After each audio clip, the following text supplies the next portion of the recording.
Yes, it is back to the future for the West Tigers from 2023 onwards.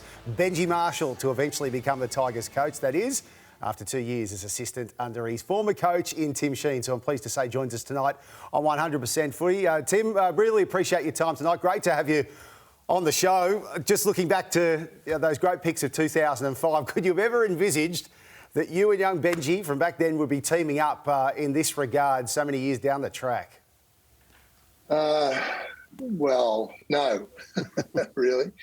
When you get sacked at 2012, you're not expecting to come back at all, let alone come back and work with the boys. So I see the band back together. Am I the old drummer, am I? Yeah. Whatever you want to be. Your head coach first up, so you get your way. What's it been like in the conversations since? Obviously, there's been a lot of sentiment surrounding it. Robbie Farah back in the fold as well. And Benji, you've heard him speak a few times since the announcement. He's very passionate about the role, both working under you, and then he certainly knows the responsibility that will come from 2025 onwards. Yes, he thinks he does. We'll wait and see. It's been... I'll be interim for 2 years and lay a base for them. I think both boys are very intelligent. Benji has been anointed to take it on. And I'd love to have their enthusiasm. They're absolutely keen. So we'll see what happens. But all these things are in the future as to how good they'll be. That's always a challenge for everyone, whether you're a player or a coach for that matter.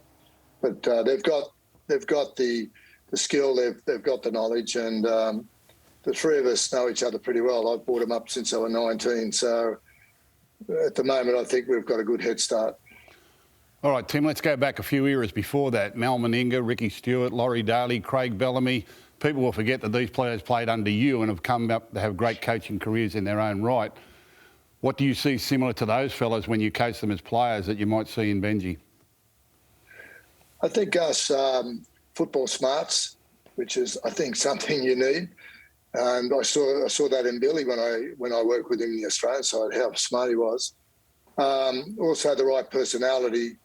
Benji's one of those guys who'll give himself to his players, and I think that's important these days with the current crop. How many eras have we coached, Gus? So they're different every 10 years, aren't they? So.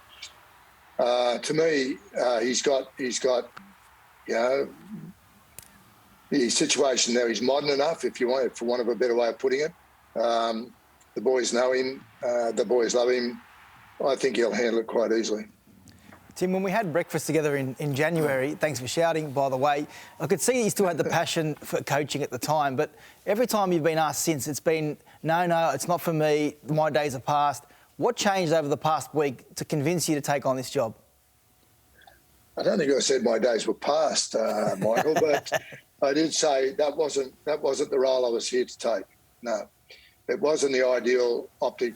Well, not so much optic. It wasn't the right program that we were looking for, as you know, when we approached young Cameron, but and offered him a 5-year deal. So at the moment, this was something that came up through my chairman and CEO, and they asked me, would I be interested? They talked about the two boys.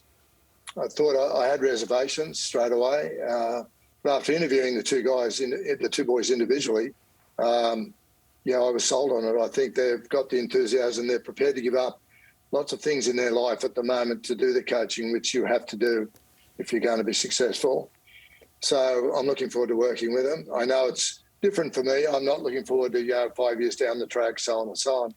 It's a 2-year interim deal, laying a platform, and let them run with it. And I think, I think that'll work. Sheens, I know you've got some great juniors coming through the club, but they're probably realistically 2 or 3 years away from hitting the NRL. Do you think you have the senior players there at the moment to bring them guys through, or is senior players something you're going to have to go out and recruit? A little bit of both, Gal. In 3 years' time, some of the players in the club at the moment, 20-year-olds will be 23, 22-year-olds 25. It is probably, I'll miss the good times, mate, I think, with the kids coming through in 3 years. And this team growing, this club growing. Got the financial wherewithal. We have the depth. We have the attitude of of growing from within. Same way we did in 05, but the veterans of 05 were, Scandalison, Mark O'Neill and Benny Glear and company, and they were absolutely fabulous for the young guys. And I think we can still have that in 3 years' time with some of the boys we've got there at the moment, and some cherry picking as far as coaching is concerned. Tim, when you finished up in 2012, it was under far from ideal circumstances. Your relationship with Benji over the past decade, how has that changed and where is it at now? Oh, everyone's grown up, Michael. I can't believe I started them at 19 and here we are. They're in their mid 30s, and Benji keeps bringing his 4-year-old to say hello to me. So lots of things have changed, mate. A lot of maturity, a lot of experience, even for both boys, having to move from the club and understand what it's like to have that happen to them.